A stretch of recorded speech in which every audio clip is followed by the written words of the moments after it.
আসসালামু আলাইকুম।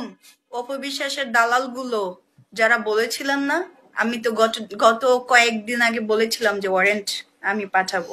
জনপ্রিয়তা ঈর্ষান্বিত হয়ে অপু বিশ্বাসের বিরুদ্ধে মামলা করে দিলেন প্রডিউসার, প্রযোজক, অভিনেত্রী সিমি। আমি তাকে আসলে সত্যি কথা বলতে চিনতাম না। এই দেলোয়ার জান জন্টু পরিচালিত এই সিমি ম্যাডাম প্রযোজিত এবং অভিনীত সিনেমা তুমি আছো তুমি নেই থেকে তাকে আমি চিনি। অপু বিশ্বাস নাকি তার ইউটিউব চ্যানেল তার কন্টেন্ট গুলো মেরে দিছে, সেটা নিয়ে সে রীতিমতো সোশ্যাল মিডিয়াতে জাস্ট জাতা ভাষায় বাংলাদেশের একজন চলচ্চিত্র অভিনেত্রী, ওনাকে আবার ফিতা কাটা নায়িকা উনি বলছেন, সেটা ঠিক আছে, আপনি সেইগুলো বলতেই পারেন, করতেই পারেন, যেহেতু উনি বিভিন্ন শোরুম উদ্বোধন সেটা বলতে পারেন। বাট এই যে মানে একটা জনপ্রিয়তা ঈর্ষান্বিত হয়ে কিংবা তার প্রতি এই যে রাগান্বিত হয়ে, দেখেন সে আর আপনি তো এক না। সে আর আপনি কি পুলিশের সাথে আপনি এক হলেন? হলেন না তো। তারপরেও কেন মার্কেটিং করছেন? হ্যালো এভরিওয়ান, আসসালামু আলাইকুম, শিমুল আছি আপনাদের সঙ্গে। ঢালিউড কুইন অপু বিশ্বাসের বিরুদ্ধে চ্যানেল হ্যাকিং এর একটা মামলা হয়েছে, আমি যতটুকু জানি। প্রযোজক সিমির উনি নাকি ওনার চ্যানেল নাকি বিশ্বাস খেয়ে দিছে। সেটা আরো অনেক আগের ঘটনা।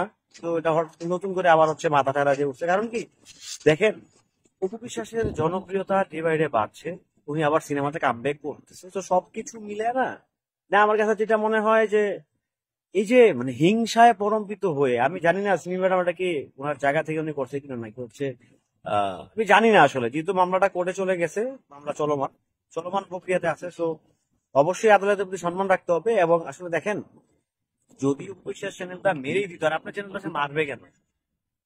আপনার ইউটিউব চ্যানেলটা সে মেরে খাবে কেন? মানে আপনার সাথে তার শত্রুতা কি? মানে আপনার সাথে আপনি কোথায় সে কোথায়? তাকে নিয়ে কোনো সিনেমা বানানোর পরিকল্পনা করছেন, সে হচ্ছে না করে দিছে। তাকে নিয়ে কোনো কিছু করার চেষ্টা করছেন, সে হচ্ছে না করে দিছে। তো তার সাথে তো বেসিক্যালি আপনি যান না, তারপরে সে কিভাবে আপনার চ্যানেলটা খেয়ে দিছে? আপনি আবার দাবি করছেন যে খসরু ভাইয়ের সাথে ব্যাপারটা বলছেন, উনি নিজে কমপ্লেনটা নিছে। তো সবকিছু মিলে আসলে ব্যাপারটা বড় অদ্ভুত মনে হচ্ছে। বাট তারপরেও যেহেতু মামলা কোর্টে চলমান, অবশ্যই আদালতের প্রতি সম্মান রাখতে হবে, বাংলাদেশের সর্বোচ্চ আইন এর প্রতি সম্মান রেখেই বলছি। ব্যাপারটা যেন প্রপার হয়, বিচারটা যেন প্রপার ভাবে হয়। এখন উপবিশ্বাসের যিনি উকিল আছেন, উনি তো খুব দারুণ ভাবে বলে দিলেন যে এটা আসলে যেটাই হয়। তো সেই জায়গা থেকে আমি বলবো যে আমার যেটা মনে হয় যে উপবিশ্বাসের জনপ্রিয়তাকে টার্গেট করা হচ্ছে, দারুণ ভাবে টার্গেট করা হচ্ছে, যে উনি তো সিনেমা ছেড়ে দিচ্ছে, এতদিন হয়ে গেছে, এখনো তার জনপ্রিয়তা কমতো না, ঠিক আছে তাকে আটকায় দাও। সো আমাদের এই যে মেন্টালিটি গুলোকে, মানে আমাদের যে মেন্টালিটি গুলো থেকে আমাদেরকে বের হয়ে আসছে। না, আমার যেটা মনে হয় উনি যে এটা ওনার জনপ্রিয়তার অপরাধ। উপবিশ্বাসের অপরাধ হচ্ছে উনি কেন এখন পর্যন্ত বাংলাদেশের নাম্বার 1 নায়িকা হিসেবে আছে। এটা হচ্ছে উপবিশ্বাসের, আমার কাছে মনে হয়, আমি আর কোনো অপরাধ আর খুঁজে পাচ্ছি না। সেই জন্য হচ্ছে তার পিছনে অনেক চামচা মামচা, অনেক আতালে পাতালে লোকজন লেগে গেছে।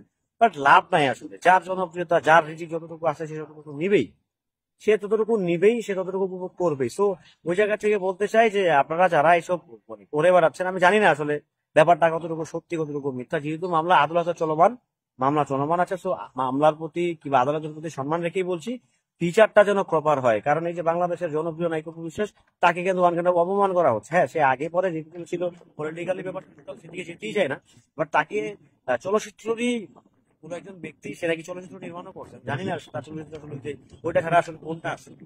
তো যাই হোক, সবকিছু মিলিয়ে আমি প্রপার বিচারটা আশা করি। আমি চাই যে আমাদের নায়িকা অপু বিশ্বাস মামলার রায়টা তার পক্ষে আসুক, কারণ উনি বাংলাদেশের একজন স্বনামধন্য ব্যক্তি। সো এটা আসলে খুবই স্টপিডজনক একটা ব্যাপার স্যাপার, সত্যি কথা বলতে। যাই হোক, সবাই ভালো থাকবেন, সুস্থ থাকবেন। অপু বিশ্বাসের ব্যাপারটা আসলে কি মনে হচ্ছে, ষড়যন্ত্র নাকি ইচ্ছাকৃত, কি মনে হচ্ছে আসলে, সেটা আপনারা কমেন্ট করতে পারেন। যা ভালো লাগে তা করতে পারেন। ভালো থাকবেন, সুস্থ থাকবেন।